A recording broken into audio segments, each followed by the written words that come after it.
Vamos pra um anime que, assim, quando você pega pela sinopse, você fala, 3 passinhos pra trás, vou dar uma volta, porque Tsumashou, ele não se vende bem. Assim, ele não se vende bem nem por sinopse, nem de produção.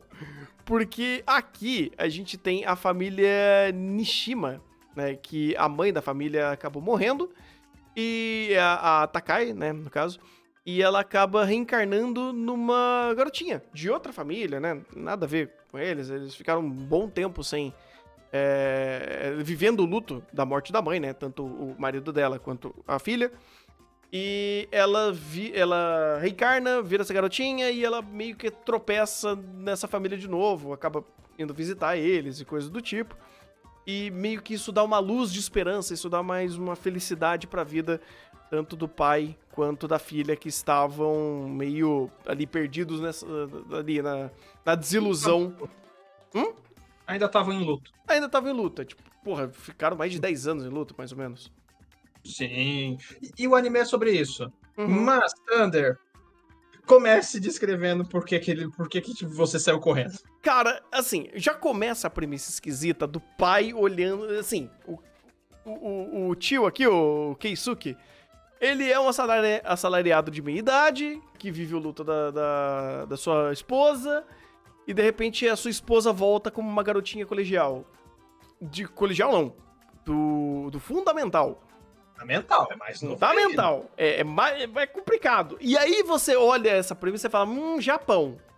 Tem um histórico complicado com isso. Tem um histórico muito complicado com isso.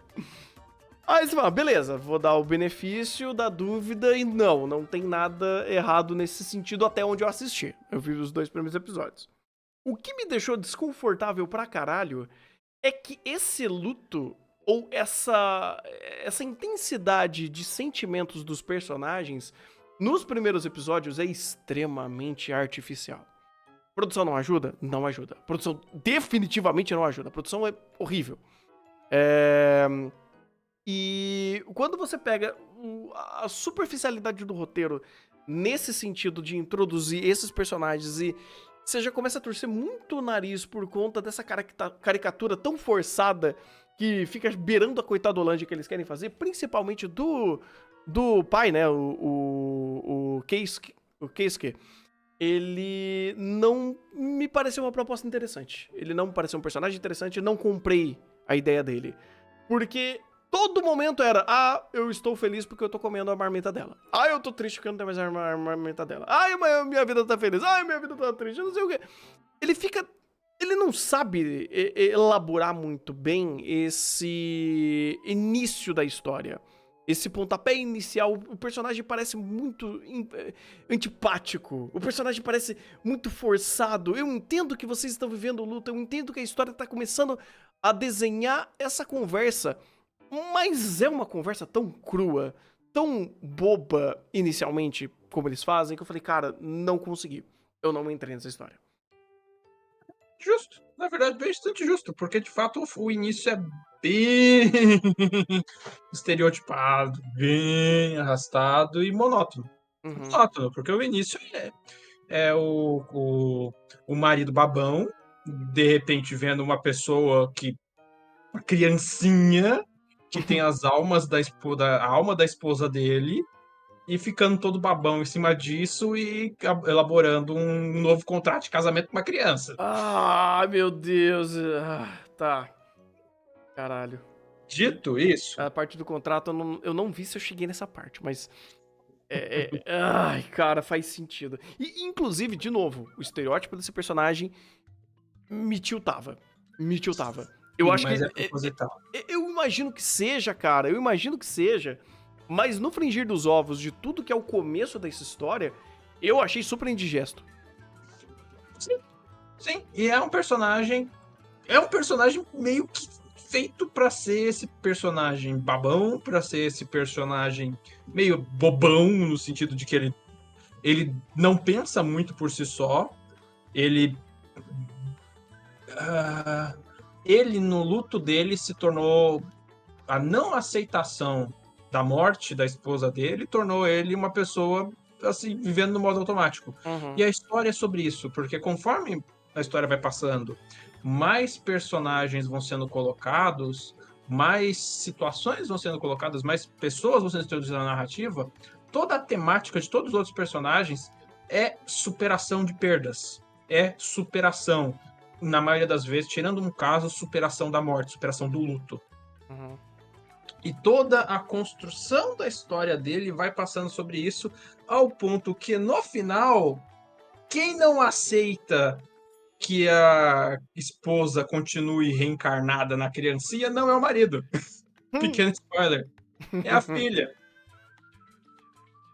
Quem não quer deixar a esposa partir, a esposa criancinha partir, não é o marido, é a filha, porque o marido supera. Imaginei, imaginei. É o esperado dessa história de superação. Você espera que se supere. A menos que você Sim. queira fazer uma história trágica e não acho que era Tsumasho querer fazer isso. Não, não. E nisso é uma história interessante, porque ele vai somando outros exemplos.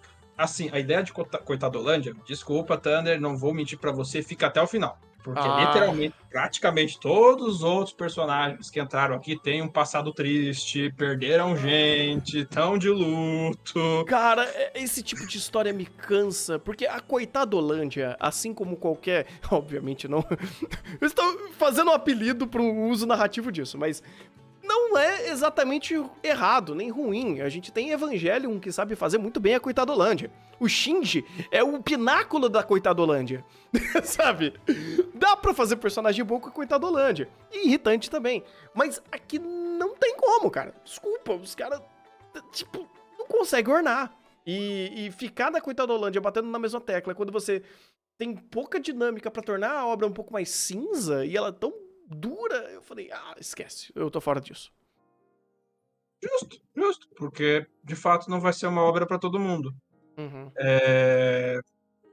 Até porque, novamente, é uma obra que toda a temática dela vai girar em prol disso, praticamente. Então, o tempo todo, todos os exemplos, toda a situação vai ser em prol disso, e no final, o final é um gigantesco supera. Jesus. Tirando, eu acho que uma personagem não tá na Coitadolândia, que vai ser a personagem ali que vai começar a dar o supera num certo outro personagem para ele seguir em frente e tal. Uhum. Inclusive, tem uns plot twist aí em relação à criança, a situação ali que tá acontecendo. Ele tem uma situação muito legal, um pequeno spoiler, porque meio que a mãe da criança é uma personagem.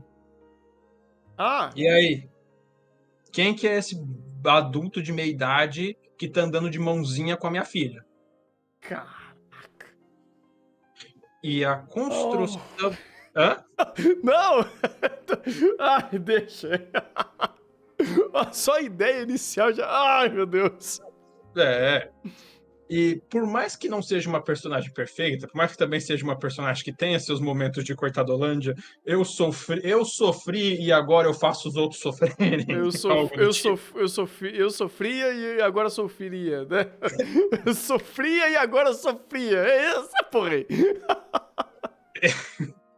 É, ela tem algumas, vamos dizer assim, dentro dessa premissa estereotipada de superação, conforme ela vai superando, supera o seu passado, é, e vai mostrando a preocupação dela com a filha, você tem alguns desenvolvimentos interessantes dela se preocupando com a filha, dela percebendo mudanças, dela questionando essa reencarnação. Por que que uma alma de uma pessoa adulta reencarnou numa criancinha? E aí, como que ela, enquanto mãe, se sente quando a filha dela passa a ser uma reencarnação de outra pessoa? Uhum. E outros plot twists que vão acontecendo em relação a isso, e nessa temática de superação, essa reencarnação dura, né? A superação da própria reencarnação ali para que os outros possam seguir em frente, a mãe pensando e contando, pô, ainda é minha filha, Uhum. ainda é uma criança, eu quero cuidar, eu amo a minha filha, etc. Em determinado momento eles pedem para que a família do cara, né, o cara e a filha se afastem porque não quer ficar expondo a criança a isso. Uhum. ainda assim, no meio do caminho, você vai ter alguns momentos meio estranhos, você vai ter algumas interações desse começo, assim, que personagem pedindo permissão pra criança pra pegar o personagem, né? Ali no meio das superações ali que vão acontecendo ali, vamos pedir permissões à mamãe, Meu que é Deus. uma criança. Meu Deus. Meu Deus. Mas meio que ele tenta e ele se esforça nesses momentos assim de meio de coisa, ele acaba conseguindo construir passagens interessantes. Ele acaba conseguindo construir uma história de superação que de fato funciona, de fato está estruturada, apesar das analogias que para nós, para a maioria das pessoas, soa bastante estranho, principalmente com a escolha dos personagens. Nada de errado acontece, todos os personagens são tratados assim sem grandes crimes, na verdade sem nenhum crime. E meio que todo o final se amarra dentro da própria premissa, dentro da própria proposta, e é muito difícil falar dele sem spoilers, porque, né, desculpa, tá meio andando em círculos, mas é meio que isso. Essa premissa inicial se mantém, a história é meio que bastante restrita, essa questão de superação, então esses personagens que sofrem vão ficar aparecendo ali. Ele não tem uma construção excepcional de características de personagem, personalidade, mas ele consegue fazer o mínimo bem feito para eles serem funcionais.